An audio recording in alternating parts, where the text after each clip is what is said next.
Good evening and thank you very much for joining us. Construction on the busiest road in the border city is creating a traffic nightmare. Crews are ripping up 20 blocks of Highway 16 throughout the summer and the fall. But as Bart Padiasic explains, local businesses are feeling the brunt of the burden.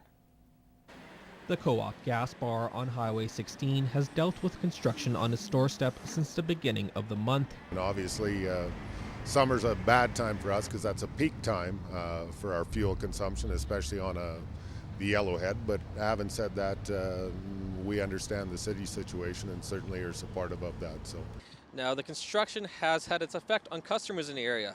Businesses like the Co-op have had up to a 40% drop in sales than they usually do this time of year, and that means more layoffs. It has had an impact too on our labor situation. We don't need, the same type of or same number of employees as we typically would, if our volumes were up 30 or 40%. So this is no surprise to those on Highway 16. The city made sure to keep business owners in the loop as to what the plan was early on. The end of June, just prior to construction happening, we set up some time, a couple days actually, and invited all the ones that were on the first phase to come in and have a look at the plan that we have from the contractor. The city wanted to be more open with businesses about the current project, as they have learned a lot from previous construction efforts.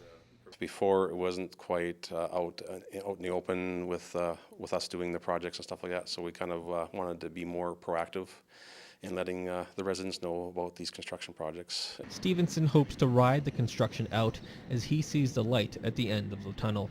it's a challenge, and yet it's something that we also can see the end of. We know it's not a 2 or a 3 year cycle. It's going to be something that's going to be wrapped up through the spring or through the summer and fall, and then we'll be back up and going. So, Bart Padiasic, Newcap News.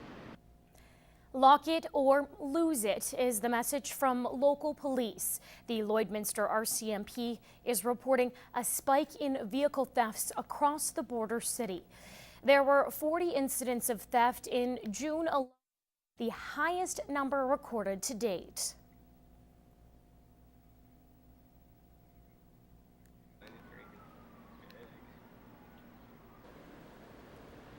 Seems to be all over. There's in the residential area and the industrial area. Doesn't seem to be just one specific area. Thefts are mainly happening overnight. A good reminder to clean out your vehicle before you head inside. It's just always best to, if you don't want to lose your vehicle, best to lock it and just keep any valuables out of it to help deter thieves. Though some stolen vehicles have been recovered, most are still missing. Well, northern Alberta is desperate for workers, and the federal government believes it's one step closer to easing the problem. As Clayton Brown explains, Immigration Minister Jason Kenney is touring the Lakeland, boasting the possible solution. Citizenship and Immigration Minister Jason Kenney is touring through northeast Alberta, getting a first-hand look at the labor issues the area is facing. Brian Storset invited me to meet with local business leaders and just constituents to discuss how we can make sure the economy stays strong here and that we're responding to those labor shortages. It was announced on Monday amendments to a temporary foreign worker pilot project were made to include more skilled trades and make it quicker for foreign workers to start working. Skilled tradesmen from the U.S. will be able to come up and get a work permit at our airport. That'll just streamline the whole process and hopefully keep some of those big construction jobs moving that create all sorts of positive economic spin-off in other aspects of our economy. We've changed what would be a 6-month process, as the minister said, and turned it into basically a 2-hour process to help address some of the problems that we have with labor shortages. Kenny believes another solution to the shortage is attracting workers to rural areas, something he says is starting to happen. I think you become integrated Canadians more quickly in a town like this, and we try to convey that to newcomers.